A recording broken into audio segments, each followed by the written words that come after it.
Hello? Hello? Hello, Mr. Gas Station Man? I feel like there might be a gas station attendant somewhere in this post-apocalyptic desert landscape. I feel it in my heart. You're out here somewhere, Mr. Attendant. Oh. Hello. So, I see you follow me into the Armageddon. No, not the Bruce Willis one. The one where there's no gas and everything's a desert because the ocean's dried up. There might be zombies. If you get on a car, you can go join a fleet of wasteland warriors and other Mad Max references, so on and so forth. So, I saw another movie that is relevant to this setting, and is quite bad.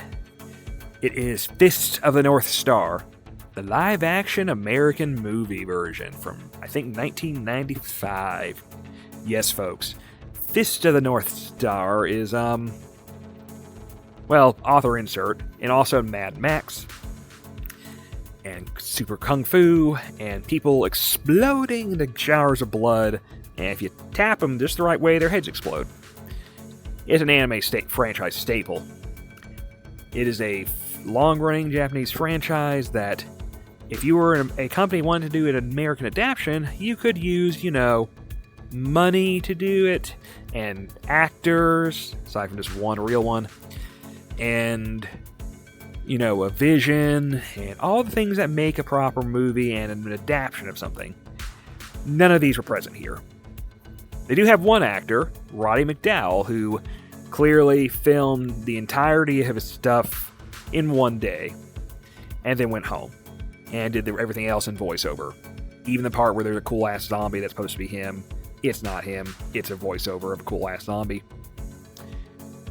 So yeah, what is Fist of the North Star? It is classic anime, ultra-violence following a man named Kenshiro, or Ken, depending on the dub or the edit version, wandering the wastelands, righting wrongs, usually by killing wastelanders who are terrorizing poor villagers and whatnot.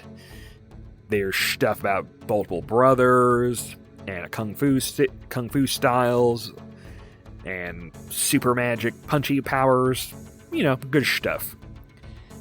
They don't do a lot of that here. This movie kind of is adapting the same material that the 90s movie anime version did, which covered a few chunks of the main plot, where Kenshiro is trying to save a village with some people in it, while dealing with his one of his garbage brothers, and the guy who took his gal. That was the main plot of that anime version. The live action is kind of adapting parts of that while stripping it down. All the brother stuff is gone, even though some of the characters are still here. So this is mainly just Kenshiro showing up, kind of getting wrangled into helping the village, mostly because they're being terrorized by the dude that stole his girl. And that's your entire movie. It's pretty thin on plot, and manages to be really weird and incoherent and whatnot, despite the fact I could tell you the entire plot on a napkin. So, it's one of those movies. Has a cast. Most of them are not noteworthy aside from Roddy McDowall, who is a classic example of hire one named actor so you can put him on the top of the movie poster and on the DVD box and say, oh, starring Roddy McDowall. Even though they have a screen total of less than 5 minutes and the rest is voiceover. You have Rufio from Hook, is playing a rather thankless role as comic relief kid, whose name I forget and I'm not going to bother looking at. In the anime, he was just kind of there to be the audience proxy for what's going on. In this, he is just a sad sack comic relief who gets his ass kicked constantly. So, he's playing Rufio after a very bad retirement breakdown. So, modern day version of that actor. Oh, mean joke. Ba-da-ba-ba-da-ba. You seem like a nice guy, Johnny Vasco, or whatever your name is. Vasco? Johnny Tabasco. You seem like a nice guy. I don't think you think much about Fist of the North Star, so I think I'm perfectly fine making fun of you during it. We have I'm gonna butcher this guy's name. I'm actually gonna look it up. Our main villain is played by Costas Mandalore, which that's a hell of a name. This actor is trying. He's actually one of the bright spots of the entire movie, cast-wise. You're mostly going to know him as one of the apprentice Saws from the Saw franchise. Apprentice Jigsaw men and a lady. He's one of them. There's like 4. I forget. It's been a while since I watched the Saw movies. There's quite a few of them. He was the main fill-in for Jigsaw after the original Jigsaw, bleh, like in the 3rd movie, so I'm not going to... Spoilers for Saw during this Fist of the North Star review. The movies came out a decade plus ago. He died in the 3rd movie, and there's like 11 of them. 12, whatever. Only 10 are actually have the proper number on them. Anyway, he has some life to him. He is acting. He is being smarmy. He has some life to his performance. He's pretty fun. Also, I was not aware this actor was, in his youth, fucking ripped. He is shirtless for a good part of the movie, and I'm like, damn. Although, weirdly, he spends the final battle wearing kind of like a leather apron jumper, which, you do you, but it kind of don't work as your intimidating villain outfit, especially after your final battle. Weird. Other weird actors in here. Clint Howard. He's here for some reason. He might be meant to be a Nazi. Kind of unclear. He's there to look weird and shoot a few people. Yeah. Jaggy, who has been renamed Jackal for this movie, has been reduced to lead henchman for Shin, for our villain Shin, and he's played by Chris Penn of all people. Okay, weird choice. Doesn't really work. Good actor, not really good actor here. He's kind of grossly miscast, and he is a normal-shaped human versus the rest of the cast is mostly very muscled men or just huge, big people in general, and he looks bloated, unfortunately.